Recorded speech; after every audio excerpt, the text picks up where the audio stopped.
नमस्कार, मैं हूं आशुतोष और आप देख रहे हैं सत्य हिंदी। सत्य हिंदी के विशेष कार्यक्रम श्रवणगढ़ की खरी खरी में आपका स्वागत है। यह हमारा वो कार्यक्रम है जिसमें देश के जाने माने पत्रकार संपादक श्रवण गर्ग जी अपनी तीखी टिप्पणी करते हैं मौजूदा राजनीतिक माहौल पर। और उनकी तीखी टिप्पणियों से ना तो सत्ता पक्ष और ना ही विपक्ष दोनों ही तिलमिला के रह जाते हैं, दोनों ही नहीं बचते। आज फिर मुखातिब होंगे श्रवण जी से और जानेंगे कि दरअसल सुप्रीम कोर्ट में जिस तरीके से एसआईआर के मसले की सुनवाई चल रही है उसके अर्थ क्या है। हम अच्छी तरीके से जानते हैं कि एसआईआर को लेकर इस वक्त देश के अंदर एक अजीबोगरीब कहें या कुछ और शब्दों का इस्तेमाल करें, एक कोहराम की स्थिति है। कुछ लोगों को लगता है कि दरअसल बिहार के अंदर वोटों को खास तरीके से वोटर लिस्ट में तब्दील किया जा रहा है और एक बड़े पैमाने पर कुछ खास तबके के लोगों के नाम काटे जा रहे हैं।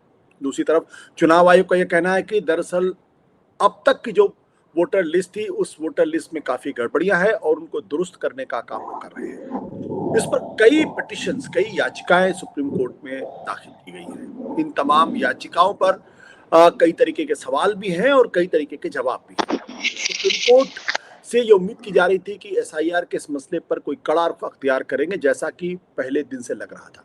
लेकिन अभी तक ना तो चुनाव आयोग ने सुप्रीम कोर्ट की कुछ बात मानने को तैयार हुआ है, जैसे कि सुप्रीम कोर्ट ने कहा कि आधार कार्ड, राशन कार्ड और जो एपिक कार्ड हैं इनको आप ऐड करें, इनको जोड़ें और इसको भी करें। लेकिन चुनाव आयोग ने उसको मानने से इनकार कर दिया है फिलहाल अभी तक। सवाल ये उठता है कि सुप्रीम कोर्ट क्या इस पूरे मसले पर न्याय करेगा, इंसाफ करेगा, या फिर जो वोटर लिस्ट बन रही है एसआईआर के माध्यम से उसी पर चुनाव होगा। जानेंगे श्रवण जी से। श्रवण जी, आपका बहुत बहुत स्वागत है सर।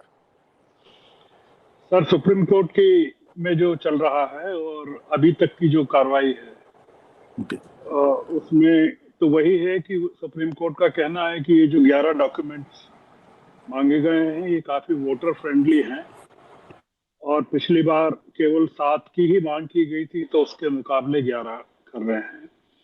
पर इसमें आधार कार्ड को अभी भी उन्होंने स्वीकार नहीं किया है और न राशन कार्ड को स्वीकार किया है। कल भी उन्होंने जो कहा था उसमें यही कहा था कि ये जो इलेक्शन कमीशन का जो फैसला है वो उचित है और अब जब भी कार्रवाई सुनवाई पूरी हो और अगर अंतिम फैसले में कोई चमत्कार हो जाए तो रोक लग जाए एसआईआर पर या आधार कार्ड को शामिल कर लिया जाए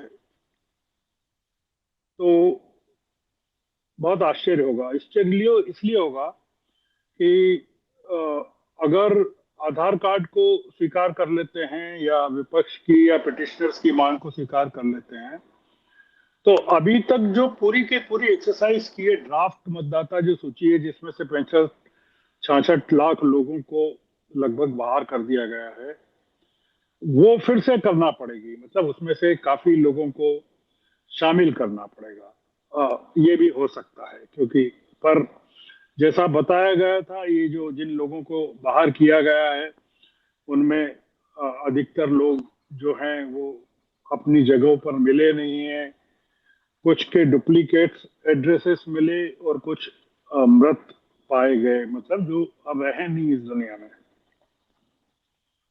और अदालत ने यह भी कह दिया है कि राशन कार्ड को और आधार कार्ड को नागरिकता के सबूत के तौर पर स्वीकार नहीं किया जा सकता। अब मुद्दा यह है कि हम ये मान के चल रहे हैं, जैसा हमने कहा, कि सुप्रीम कोर्ट इलेक्शन कमीशन के जो निर्णय है उसको अभी तक अगर खारिज करना होता, आधार कार्ड को शामिल करना होता, राशन कार्ड को करना होता, तो सुप्रीम कोर्ट पहले ही कर चुका होता या कल कर दिया होता या अभी तक की कार्रवाई में कर दिया गया होता। अभी तो ये हुआ है कि जो इन्होंने योगेंद्र यादव ने जिन 2 लोगों को पेश किया जो जिनको ड्राफ्ट मतदाता सूची में मृत बताया गया था, तो उसमें भी थैंक यू वेरी मच करके वो उनको सलाम कर दिया गया योगेंद्र यादव को।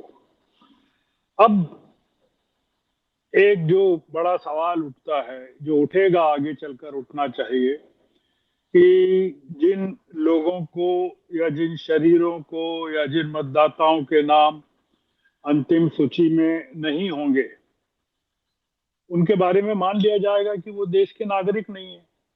क्योंकि इस पूरी एक्सरसाइज से जो सामने आया है वो ये आया है कि ये नई मतदाता सूची नहीं तैयार हो रही, नागरिकता सूची तैयार हो रही है, नागरिक सिटीजन्स रोल तैयार हो रहा है। क्योंकि जो भाषा का इस्तेमाल किया जा रहा है सुप्रीम कोर्ट के कल की जो व्यवस्था है उसमें भी, कि आधार कार्ड और राशन कार्ड को नागरिकता के सबूत के तौर पर स्वीकार नहीं किया जा सकता। ये इसका मामला ये है कि सरकार जो है, इलेक्शन कमीशन जो है, उसकी जो कार्रवाई है वो नागरिकता तय करने की है। मतलब मतदाता तय नहीं कर रहे हैं, क्योंकि मतदाता तय करते तो जो वोटर आईडी है, आधार कार्ड है, राशन कार्ड है, उसके आधार पर मान लिया जाएगा। अब ये नागरिकता का मामला बहुत बड़ा है, क्योंकि असम में भी अब इसको शुरू कर दिया जाएगा, ऐसा वहां के चीफ मिनिस्टर ने कहा है, और पूरे देश में किया जाएगा। बंगाल में भी करेंगे, क्योंकि निशाने पर बंगाल भी है, निशाने पर असम भी है, और निशाने पर दूसरे राज्य भी हैं। अब मुद्दा क्या है कि ये जो 66 लाख लोग हैं ये अपनी जगह हैं, और जिन लोगों को मृत घोषित कर दिया गया है उसमें से काफी लोग प्रोटेस्ट भी कर रहे थे, जिंदा भी हैं। वो लोग क्या करेंगे? वे जब नागरिक ही नहीं है, और जैसा मैंने कहा, तो अब क्या कार्रवाई उनको देश से निकालने की जाएगी? उनकी संपत्ति, नौकरी, जमीनें, उसकी मालकियत का क्या होगा? जो स्टैंप पर ऑनरशिप है उसका क्या होगा? और एसआईआर अगर पूरे देश में चलता है, और इसे 8 करोड़ की पॉपुलेशन में वोटर लिस्ट में अगर 66 लाख मिलते हैं, तो आप सोचिए कि देश में 98 करोड़ के करीब रजिस्टर्ड वोटर्स अगर हैं, तो कितने लोग होंगे? 7-8 करोड़ अगर लोग होते हैं तो क्या होगा? तो मतलब एक जो इसका जो फॉल आउट है वो ये कि अगर सुप्रीम कोर्ट का नतीजा या फैसला यही होता है, इलेक्शन कमीशन के पक्ष में होता है, जो कि लग रहा है, तो एक बहुत बड़ी आबादी को एक झटके से सरकार नागरिक ही नहीं मानती है अपना, या मानेगी, या इलेक्शन कमीशन कह देगा कि ये लोग देश के नागरिक नहीं है क्योंकि इनके पास कागज नहीं है। इसका कारण यह है कि अगर सुप्रीम कोर्ट का रुख आधार कार्ड को लेकर, राशन कार्ड को लेकर, वोटर आईडी को लेकर सहानुभूति का होता, तो वो पिछली सुनवाइयों में ही कह देती, जब सुप्रीम कोर्ट ने सलाह दी थी इलेक्शन कमीशन को कि वो विचार करे। अब मेरे ख्याल से तो सुप्रीम कोर्ट को तभी कह देना था कि विचार, जब सुप्रीम कोर्ट का मानना ही यह है कि इनको नागरिकता का डॉक्यूमेंट नहीं माना जा सकता, तो मेरे ख्याल से सुप्रीम कोर्ट अगर तभी कह देती, तो पिटिशनर जो है, एडीआर जो है, योगेंद्र यादव जो है, तमाम लोग हैं, सुप्रीम कोर्ट का वक्त बच जाता, इलेक्शन कमीशन का वक्त बच जाता। आशुतोष जी, जो हम बात करना चाहते हैं वो अलग है। वो बात ये है कि जो इलेक्शन कमीशन का जो रवैया नजर आ रहा है इस समय, वो उससे कुछ जो दिख रहा है उससे कुछ बड़ा मामला हमको इसके पीछे हम संदेह व्यक्त कर रहे हैं। मतलब जो दिखता है वो सही नहीं हो सकता है। हम इसको इस परिप्रेक्ष्य में देखना चाहते हैं कि सुप्रीम कोर्ट का जो इलेक्शन कमीशन का बिहार को लेकर जो सुनवाई में अभी तक का जो दृष्टिकोण नजर आया है, क्या हम इसको राहुल की, महादेवपुरा की जो लड़ाई है इलेक्शन कमीशन के खिलाफ, उसके साथ जोड़कर देख सकते हैं कि नहीं? क्योंकि इलेक्शन कमीशन इसमें भी कॉमन है, उसमें भी कॉमन है। अब अगर इलेक्शन कमीशन क्या के फैसले को सुप्रीम कोर्ट फाइनल हियरिंग में भी, मतलब अंतिम जो फैसला देता है उसमें भी कह देता है कि जो एसआईआर है ये भी ठीक है, 11 डॉक्यूमेंट्स मांगे जा रहे हैं ये भी ठीक है, और इलेक्शन कमीशन जो कर रहा है पूरी की पूरी चीज ठीक है। तो हमको ये पूछना है कि क्या राहुल गांधी हिम्मत कर पाएंगे कि वो महादेवपुरा का पूरा केस जो उन्होंने इलेक्शन कमीशन के फ्रॉड को या वोट चोरी को या कथित वोट चोरी को जो एक्सपोज किया है उसको वो सुप्रीम कोर्ट की दहलीज पर लेकर जाने की हिम्मत करेंगे क्या कि नहीं करेंगे। दूसरा ये कि तेजस्वी यादव और जो महागठबंधन के जो सहयोगी दल हैं वो बिहार चुनाव को लेकर क्या फैसला करेंगे। क्या अ, विपक्ष जो है चुनाव का बहिष्कार करेगा क्या कि नहीं करेगा कि वो चुनाव में भाग लेगा। मैं इसका कारण ये बताता हूँ, जानना चाहता हूँ, इस कारण से जानना चाहता हूँ कि ये जो पार्लियामेंट में एसआईआर को लेकर पूरा प्रोटेस्ट चला या चल रहा है, अभी भी चल रहा, आज भी चला, उस बीच में सरकार ने प्रोटेस्ट की परवाह नहीं करते हुए दो महत्वपूर्ण विधेयकों को पारित करवा लिया लोकसभा में और राज्यसभा में पेश करवा लिया। अब अगर विपक्ष चुनाव का बहिष्कार करता है बिहार के, तो इसको ये मानकर चलना चाहिए कि सरकार को कहेगा कि ठीक, सरकार कहेगी या इलेक्शन कमीशन कहेगा कि ठीक है हम चुनाव तो करवा रहे हैं, आपको अगर पार्टिसिपेट नहीं करना है चुनाव की प्रोसेस में आप मत करिए। इसका एक जो हमको फॉल आउट नजर आता है कि अगर सरकार लोकतंत्र की इतनी परवाह करती है कि वो बिना बहस के दो महत्वपूर्ण, एक का संबंध तो स्पोर्ट्स के पूरे संसार से है, उसको पारित करवा लेती है लोकसभा में और उसको चिंता नहीं है। पहले ऐसा नहीं होता था, किसी कमेटी में भेज देते थे या कुछ चीज रास्ता निकाल लेते थे। इसका मतलब है कि सरकार कुछ और चीज करना चाहती है या सोच रही होगी। मतलब जैसे राहुल गांधी कहते थे कि सभाओं में कहते थे, कई सभाओं में उन्होंने कहा कि ये नरेंद्र मोदी तो मुखौटा है, मतलब असली सरकार तो अंबानी अडानी चला रहे हैं। क्या ये जो इलेक्शन कमीशन जो कर रहा है उसके पीछे भी हम ये मान सकते हैं कि इसके पीछे ताकत, असली ताकत या निर्णय सारे सरकार कर रही है या सरकार की ताकत कर रही है और इलेक्शन कमीशन केवल कवर है या मुखौटा है जो, या कोई अदृश्य शक्ति है, नॉन बायोलॉजिकल एंटिटी है, वो सारे के सारे फैसले ले रही है। मैं इसलिए कह रहा हूं कि देखिए 22 अप्रैल को पहलगाम हुआ, 26 लोगों की जानें गई और आतंकवादियों का पता नहीं चला।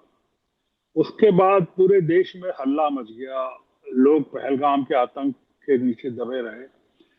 7 मई को ऑपरेशन सिंदूर हुआ जो 10 मई तक चला। उसके बाद ऑपरेशन सिंदूर के बाद आज तक बहस चल रही है। 2 दिन पहले तक ये चली कितने विमान गिरे, हमारे कितने गिरे, उनके कितने गिरे, सीज फायर किसने करवाया नहीं करवाया। हमारे सीडीएस ने सिंगापुर में कुछ कहा, नवल के नेवी के अटैची ने इंडोनेशिया में कुछ कहा, डिप्टी आर्मी चीफ ने कुछ कहा, एयर चीफ मार्शल ने ऑपरेशन सिंदूर के 3 सप्ताह बाद कुछ कहा और 3 महीने बाद कुछ कहा।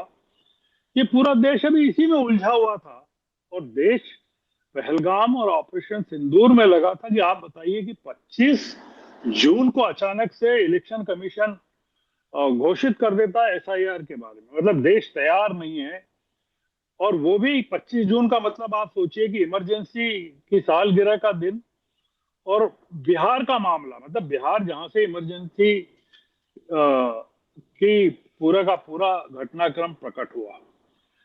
हम आखिरी बात करना चाहते हैं आशुतोष जी, ये पूरा का पूरा जो लग रहा है काफी तनावपूर्ण नजर आ रहा है, वो ये है कि क्या विपक्षी दल कांग्रेस या एडीआर, मतलब एसोसिएशन ऑफ डेमोक्रेटिक रिफॉर्म्स, जो पिटिशनर्स हैं एसआईआर में, वो सुप्रीम कोर्ट में इस मांग के साथ क्या नहीं जा सकते कि इलेक्शन कमीशन जो 1 महीने में, मतलब 25 जून से 1 अगस्त के बीच बिहार की 243 कॉन्स्टिट्यूएंसी में 8 करोड़ वोटर्स की स्क्रीनिंग कर सकता है, तो क्या मांग नहीं की जा सकती सुप्रीम कोर्ट में इलेक्शन कमीशन महादेवपुरा के 6 लाख वोटर्स की स्क्रीनिंग करे, वहां एसआईआर करे, और बिहार के पूरे मामले को छोड़ के महादेवपुरा में एसआईआर करके दिखाए? क्योंकि ये तो अगर आप एक महीने में 8 करोड़ वोटर्स को कर सकते हैं स्क्रीन बिहार में, तो 6 लाख वोटर्स को महादेवपुरा में कर सकते हैं। और चैलेंज ये है कि जो फाइंडिंग्स राहुल गांधी की है महादेवपुरा को लेकर, वो अगर इलेक्शन कमीशन अपनी एसआईआर में गलत साबित कर देता है, तो फिर राहुल गांधी के खिलाफ क्रिमिनल प्रोसीडिंग्स आप चलाइए, बजाय उनसे ओथ पर एफिडेविट लेने के आप ये कार्रवाई कीजिए। क्योंकि पीपुल्स रिप्रेजेंटेशन एक्ट ऑफ 1960 का जो रिवीजन ऑफ इलेक्टरल रूल्स हैं 5 से 22 तक, उसके तहत आप ये महादेवपुरा का केस ले सकते हैं। तो हम मान लीजिए कि आप बिहार में इलेक्टोरल डिवीजन करवा रहे हैं, हमारी मांग है कि ठीक है, आपका बिहार को लेकर एसआईआर पर जो सुनवाई कर रहे हैं वो अपनी जगह, हम आपसे मांग कर रहे हैं कि आप एसआईआर इलेक्शन कमीशन को आदेश दीजिए, सुप्रीम कोर्ट आदेश दे कि वो महादेवपुरा के 6 लाख वोटर्स की भी एसआईआर करवाए, सारे काम छोड़ के। तो हमको देश को पता चलना चाहिए कि राहुल गांधी जो कह रहे हैं या देश जिस तरफ देख रहा है वो सही है कि नहीं सही है। तो हम सुप्रीम कोर्ट के अंतिम फैसले की प्रतीक्षा करते हैं आशुतोष जी। हालांकि हमको लगता नहीं कि वो फैसला बदला जाएगा, पर फिर भी हम ये मानते हुए कि वो फैसला नहीं बदला जाएगा, हम अपनी चर्चा को, बातचीत को आज इसी नोट पर समाप्त करते हैं जी। Thank you sir, thank you, thank you.